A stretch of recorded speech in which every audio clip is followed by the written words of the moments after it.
This episode is all about getting promoted. How do you get promoted? How do you get promoted at work? I'm talking about a job promotion. And how do you do it fast? Because we want that promotion sooner than later. So if you stay with me, I'm going to help you understand some of the best tips of how to get promoted. I read a number of articles about the subject. And as a graduate professor that talks to business students about this all the time, I have some ideas of my own.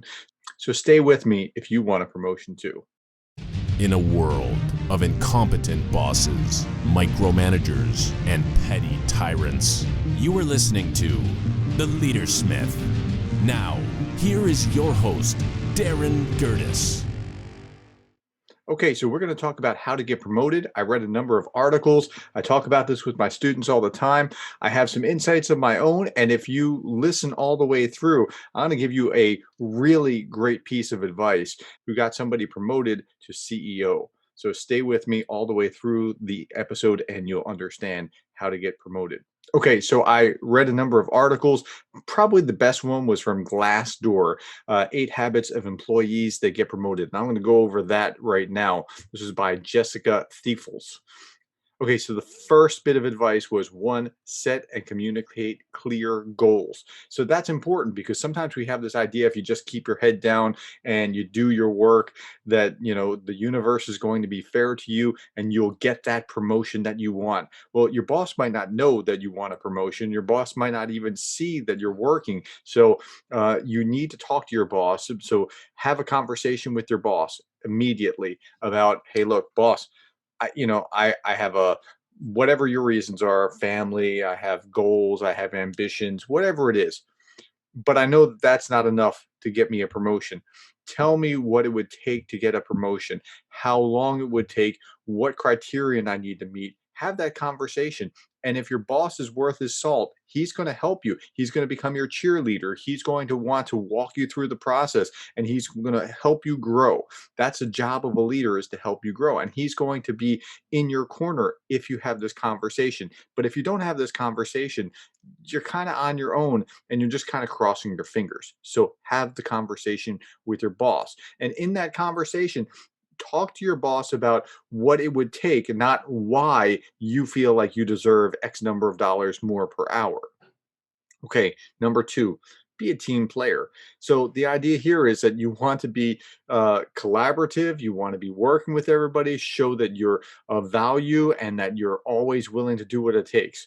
She says this, quote, a good employee volunteers his or her efforts before even being asked. They volunteer for more tasks and responsibility and not just because of immediate reward. Well, if you show yourself to be that kind of person, you've shown yourself to be more promotable. So be that kind of person, constantly show up and do more, go the extra mile, do those things, and you'll be a good candidate for promotion. Number three is kind of like that. Make yourself indispensable. Now, I've seen this before. I've seen when I was on the my school board back in Virginia, I found that we passed over people who were about to be fired because they had made themselves indispensable. That means somebody of their same rank got fired while they didn't. Make yourself indispensable. Are you the go-to person for anything? It doesn't matter what it is. It can be a small niche within the organization, but if it's an indispensable niche, you will not only not get fired, you can be promoted more readily. Number four, and this is very important and near and dear to my heart as a professor, keep learning. Okay, so if you keep learning, you're showing your boss that you're able to learn, able to grow, able to move into whatever is next. So show your boss that you are a learner. And so let me ask you this. How many books have you read this year? And I mean specifically books about your business, about not about your business. Like if you sell paper, I don't mean that you're learning about the paper business, but how to be a better employee, how to manage your time, how to be more productive in sales or whatever it is that you do, how to grow in leadership skills, all those kind of things. How many books have you read? this last year, and it's just been brutal. And as my students were going out into the workforce, I said, look, competition for jobs is going to be steeper. If any of you are wanting to set yourself apart, go back to school. If you go back to school, so think about this. I'm talking to graduates or people that are just about to graduate from college.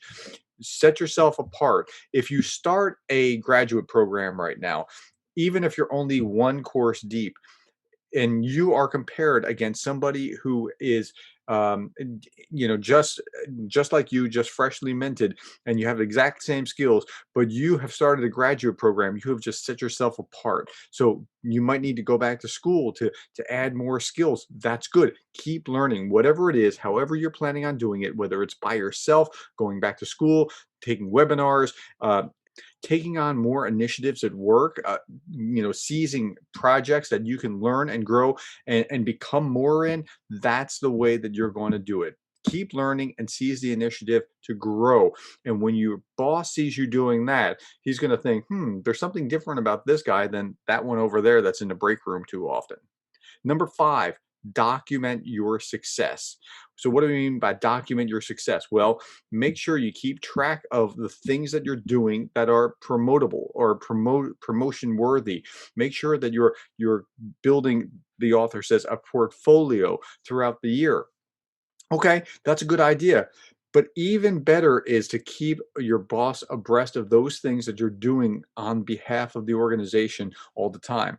I have a running stream of emails to my dean about, hey, I got this article published, or I'm going to be presenting this paper at this conference or whatever. So as over the course of the year, he keeps getting tagged about it. Now, I'm not even angling for a promotion. I'm just keeping him abreast of things. But if you are angling for a promotion, you need to be. I'm tenured. I'm good, but you need to be making sure that that information is constantly in front of your boss, because people like me are out there keeping him aware of what they're doing. And if you're not doing the same, you're not keeping up. So Randall Hansen says, quote, keep a record of everything that you do that enhances the company's bottom line, that puts the company or your department in a good light, that is creative and innovative, and that shows your loyalty and commitment to the organization. Okay, number six, don't be afraid to take charge.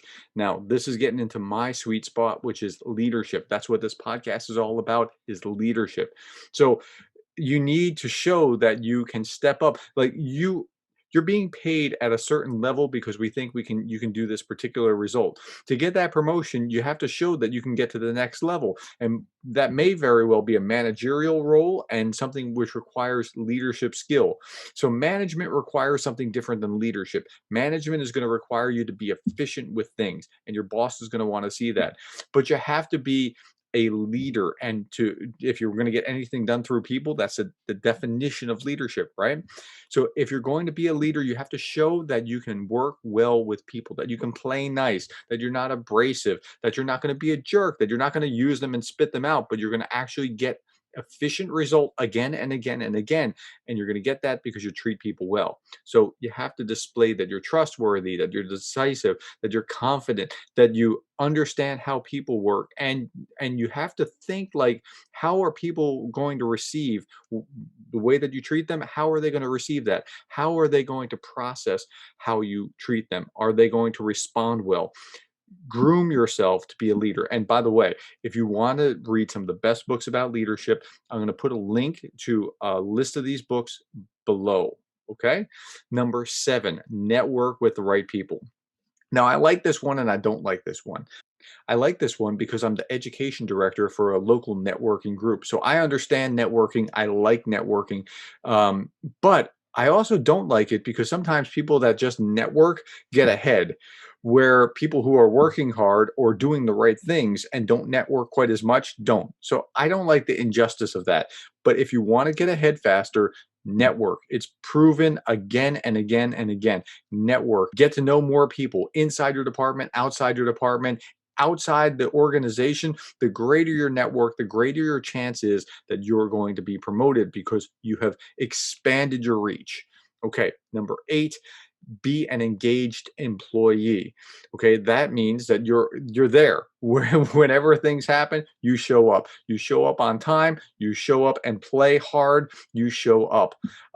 If there is a thing to get done, a task that needs to be done, something that your boss doesn't like, go do those things. Be engaged. Make it happen, Captain. And if you do that, your chances of getting promoted are much higher. Now, I told you earlier that I was going to reveal one of the greatest success secrets, and this comes from Jimmy Collins, who was the president of Chick-fil-A.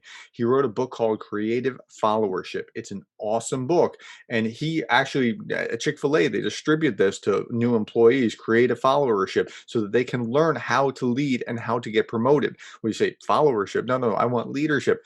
But you got to be a good follower first. And Jimmy Collins got promoted to become the president of Chick-fil-A because while he was working for Truett Cathy, he understood one very, very simple lesson. He understood that whatever Truett Cathy, the actual president, the founder of Chick-fil-A, didn't like doing, he was going to become the guy that would do it. So he found out early Truett Cathy liked to be the face of the organization. He liked to be public speaking and he liked to be doing, but he didn't like the back end tasks, the analytics, being involved in making things happen behind the scene.